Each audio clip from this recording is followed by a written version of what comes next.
প্রিয় দর্শক, আসসালামু আলাইকুম। আজকে একটা ডেজার্ট রেসিপি নিয়ে চলে এলাম। সাবুদানা আর কিছু ফ্রুট দিয়ে একটা ডেজার্ট রেসিপি শেয়ার করব। এই সাবুদানার ফ্রুট ডেজার্টটি একই সঙ্গে হেলদি, রিফ্রেশিং আর টেস্টিও। এভাবে বানিয়ে খেলে মন প্রাণ ঠান্ডা হয়ে যাবে। এই ডেজার্টটি একদম সহজভাবে আপনাদের সাথে শেয়ার করার চেষ্টা করেছি। আশা করি আপনাদের কাছে ভালোও লাগবে আর সহজও লাগবে।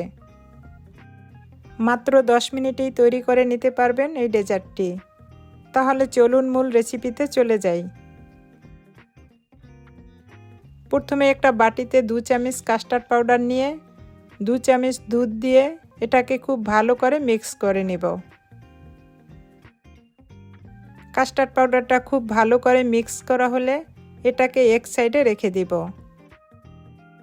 এখন একটা প্যানে 1/2 লিটার দুধ নিব। এখন দুধটাকে জাল করে নেব। এখন দুধটাকে অনবরত নেড়ে চেড়ে দিব। দুধটা যখন এরকম বলক চলে আসবে তখন এর ভিতরে দিয়ে দিব 1 কাপ কনডেন্স মিল্ক। এখানে যেহেতু আমি কনডেন্স মিল্কটা দিয়েছি, এখানে আমি চিনি দিব না। আপনারা যদি কনডেন্স মিল্কটা না দেন তাহলে চিনিটা দিয়েও ডেজার্টটা বানাতে পারবেন। মিষ্টিটা আপনাদের পছন্দ মতো করে নেবেন।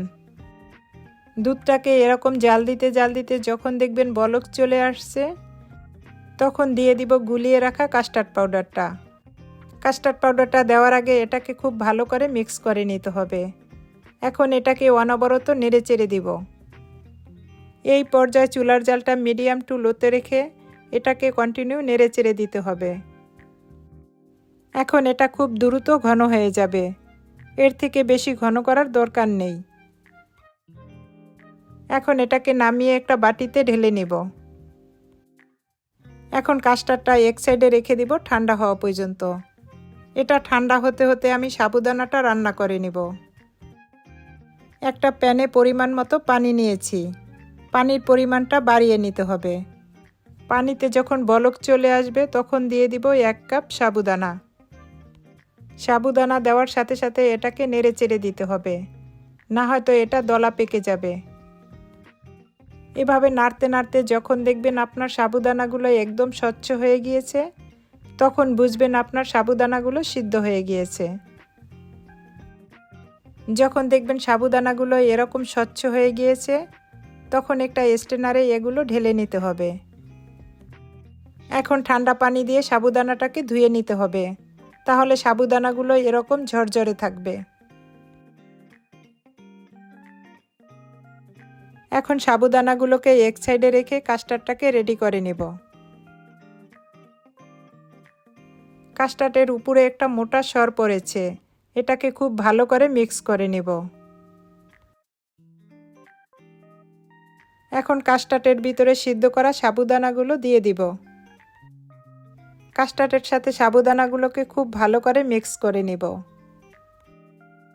এখন আমার পছন্দ মতো কিছু ফ্রুট দিয়ে দিব। আপনাদের পছন্দ মতো যে কোনো ফ্রুট দিয়ে ডেজার্টটা বানিয়ে নিতে পারবেন। এই ডেজার্টটা যেরকম হেলদি তেমনই টেস্টি। আমি আশা করি আপনাদের কাছে আমার এই ফ্রুট ডেজার্টটি ভালো লাগবে। যদি ভালো লেগে থাকে বেশি বেশি শেয়ার করে আমার চ্যানেলটাকে সাবস্ক্রাইব করে রাখবেন আর বেল বাটনটা অন করে রাখবেন। এরকম নিত্য নতুন রেসিপি দেওয়া মাত্র আপনার কাছে পৌঁছে যাবে। তাহলে আজকে এই পর্যন্তই। সবাই ভালো থাকবেন, সুস্থ থাকবেন। আল্লাহ হাফেজ।